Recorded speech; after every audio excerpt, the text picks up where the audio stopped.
Sea monsters have dominated pop culture for decades, a whole bunch of scary, massive, terrifying monsters lurking right beneath the water. And today we're going to take a look at some of the most iconic sea monsters in the universe, ranking them all from weakest to strongest. So let's get to it. The Mosasaurus is an enormous aquatic lizard, growing up to 50 feet long and filled with teeth and power and killing potential. They lived near the water's surface. They actually breathed air like whales or dolphins. They would eat anything that crossed their paths: fish, whales, dinosaurs, even other mosasaurs. And if you're taking the one from Jurassic Park, well, it's probably the biggest and most dangerous dinosaur that they ever created.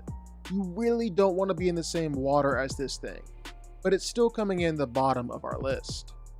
The Kulu clawfish is a nightmarish creature living down in the oceans of Naboo.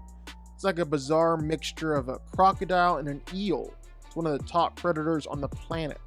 It'll wait for hours before ambushing any unexpected prey, attacking it with a hydrosonic scream and deadly venomous fangs. Of course, it's gotta be careful. It's big and powerful, but it's not the biggest fish in the sea.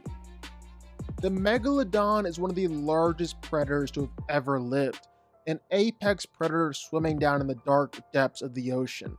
The biggest shark to ever live, 3 times bigger than the biggest great white. It could open its jaws wide enough to fit 2 whole people side to side. Then it comes crashing down with 270 piercing teeth, one of the strongest bite forces in the animal kingdom. Like we saw in the Meg, well, really nothing is safe from these things. They'll attack you in ships, they'll devour krakens, even if you're a T-Rex. If you ever find yourself near one of these monsters, well, odds are you're gonna be its next snack. While Magikarp are pretty worthless, it still is worth keeping one around on the off chance you can get it to evolve into Gyarados. One of the most vicious Pokemon around, it was known to have the power to destroy whole towns in its rage, and it won't stop its rage until everything around it is destroyed. And that becomes a whole lot easier with its Hyper Beam. It's able to turn pretty much everything into ash with just one blast. There were 3 incredibly powerful monsters in the Rampage movie. Easily the biggest and most powerful of them was Lizzie, the gigantic radiated nuclear alligator monster.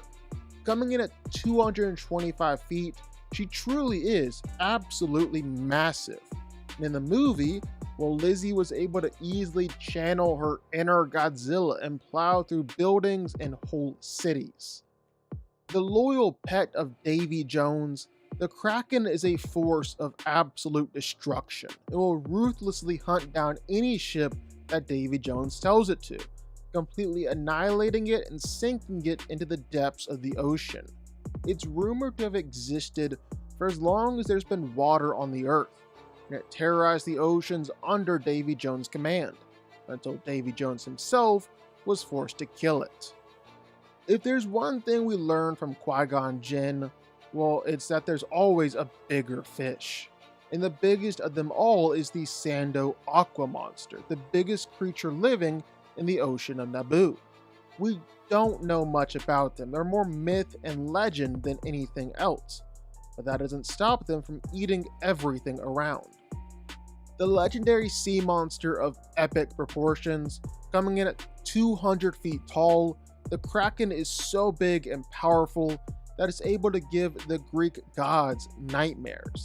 Let's be honest here, there's never gonna be a more epic line than Liam Neeson saying, "Release the Kraken." If Perseus hadn't been there with Medusa's head, well, then there was absolutely no way they were gonna be able to stop this thing. While Cthulhu usually just resides in the books and Lovecraft lore, this eldritch monster made its way onto the big screen in a surprise cameo in Underwater. We don't have an exact size for this version of the monster, and part of that is because Cthulhu can actually adjust his size at will within the monster's lore. But what we do know is that it's able to destroy skyscraper-sized drills with ease, and easily reached over thousands of feet tall. Now, this version of Cthulhu doesn't actually act and behave like the real Cthulhu, meaning no supernatural powers, and it won't drive you insane just by looking at it. But still, it's absolutely massive and definitely powerful. Oh look, another Kraken. But this one's a bit different. It's pretty nice, surprisingly friendly, and just wants to sing and perform for everyone. Of course, you play the wrong song, and they'll become mindless and vicious and attack pretty much everyone on sight. But what throws this Kraken so high up the list is just its absolutely massive size. Even just its tentacles are big enough to dwarf a cruise ship. The Carathin is the queen of the seas and the fierce protector of Atlantis. Pretty much nothing was more epic than seeing Aquaman ride this absolute behemoth into battle for the first time. And the Carathin is seriously big. With her massive tentacles in tow, she's clocking in over 2 miles long. There's almost nothing that big in fiction. She's one of the largest monsters you're ever gonna see, and she showed off that size and power during the war for Atlantis, where she was just absolutely wrecking shop, pretty much single-handedly won the fight. The lion turtle, otherwise known as the Ancient One, are the biggest and oldest animals living in the world of Avatar: The Last Airbender. During the time of the first Avatar, the lion turtles populated the world and were seen as the protectors of mankind, as they carried around cities on their backs. Each lion turtle had a particular connection to one of the 4 elements, so they were able to pass on the ability to manipulate the element to different people through energy bending.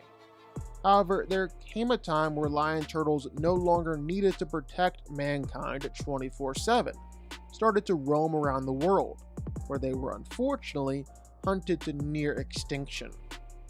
Charybdis is the daughter of Poseidon and Gaia, and she was once a beautiful giantess, but now she's just a giant mouth in the ocean, ready to swallow everything around her and suck it into a gigantic whirlpool.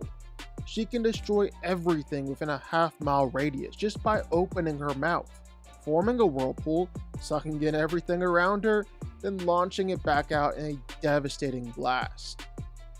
You really can't argue that Godzilla isn't the king of all the monsters. I mean, it's Godzilla. He's the most powerful out of all of them. He's easily the most powerful Titan out there physically, able to overpower literally every other Titan in his way, even Titans like King Kong, King Ghidorah, Shimo, or Mechagodzilla. He's also easily the toughest out of all the Titans, to the point where he's able to take extinction-level events and nuclear bombs actually only amp him up and make him even more powerful. Then of course there's his atomic breath and nuclear powers. Godzilla can straight up incinerate other Titans who get in his way. Nobody is safe from him when he gets going, and he definitely cemented his case as the most powerful Titan in the Monsterverse.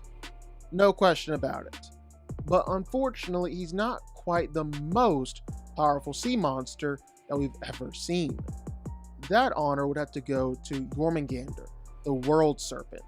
It's a massive mythical snake, destined to fight Thor and bring about Ragnarok, and as such is one of the most powerful beings in all of the 9 realms.